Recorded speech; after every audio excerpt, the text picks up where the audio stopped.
हम ऐसे नेता को कभी बर्दाश्त नहीं करेंगे जो हमारे समाज को पेशाब पिलाने का काम कर रहा है।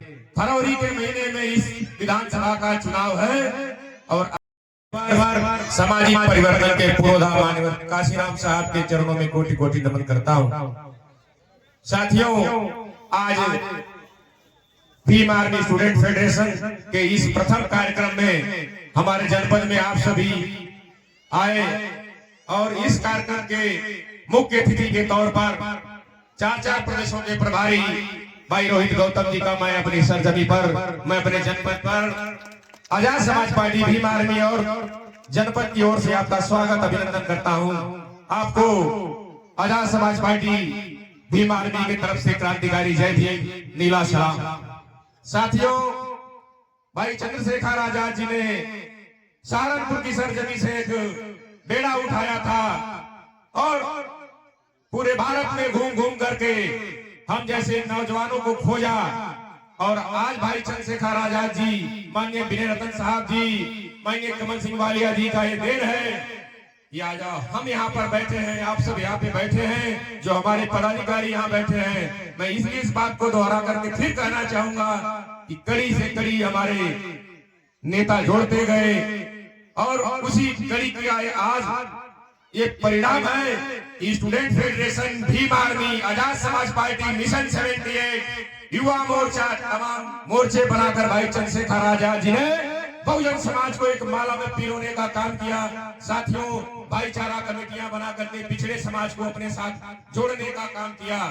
देखिए, आज जो कार्यक्रम देवकली किशोरपुर में है और ये घोसी विधानसभा के अंतर्गत है और मैं पार्टी का पदाधिकारी होने के नाते माननीय राष्ट्रीय अध्यक्ष जी ने जो जिम्मेदारी दी है उस बात को मैं रखूंगा।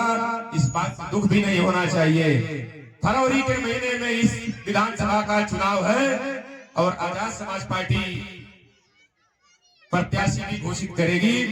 मैं आप सभी से निवेदन करूंगा कि जो भी पार्टी का प्रत्याशी आएगा, आप लोग उसको समर्थन करिए, प्यार दुलार और सम्मान दीजिए, क्योंकि माननीय काशीराम साहब के जाने के बाद अगर सही मायने में उनकी जो सामाजिक विरासत थी, 15 और 85 के जो आंकड़े थे, अगर किसी ने समझाने का, दोबारा मान्यवर साहब के बाद अगर किसी ने उसको आगे लाने का काम किया है, उस कारवां को आगे बढ़ाने का काम किया है, तो भाई चंद्रशेखर आजाद जी ने और उनकी टीम ने किया है। साथियों, मैं इसलिए कह रहा हूं कि आपको तय करना है कि आप किसके साथ खड़ा होते हैं। हम ऐसे नेता को कभी बर्दाश्त नहीं करेंगे जो हमारे समाज को पेशाब पिलाने का काम कर रहा है। इसलिए मैं अपने समाज को जागरूक करने के लिए एड़ी चोटी लगा दीजिए। आप एक डोर से डोर दूसरे दरवाजे तक जाइए। ऐसे प्रत्याशी को आजाद समाज पार्टी भीम आर्मी के लोग कभी माफ नहीं करेंगे।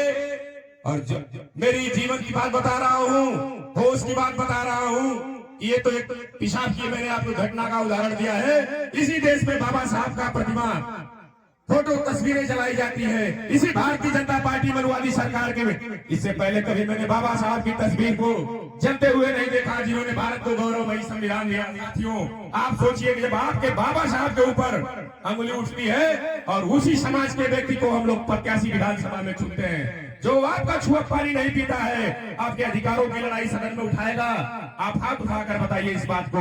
मैं चाहूंगा कि कैमरा के लोग उधर कैमरा करें, समाज से पूछा जाए, बताइए आप लोग ऐसे व्यक्ति के साथ खड़े हैं जो आपको पेशाब पिलाए, आपके बाबा साहब की तस्वीर तोड़े, बाबा साहब के पुतले जलाए।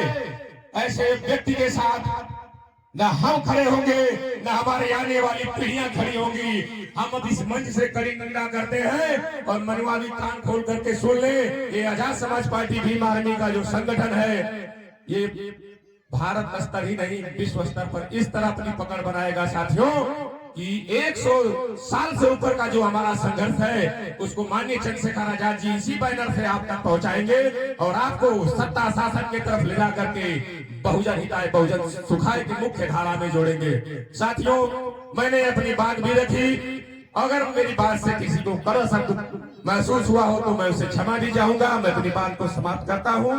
जय भीम, जय भीम आर्मी, जय आजाद समाज पार्टी, जय कांशीराम। संविधान जिंदाबाद, संविधान जिंदाबाद, चंद्रशेखर आजाद जिंदाबाद, रोहित गौतम जिंदाबाद। जय भीम।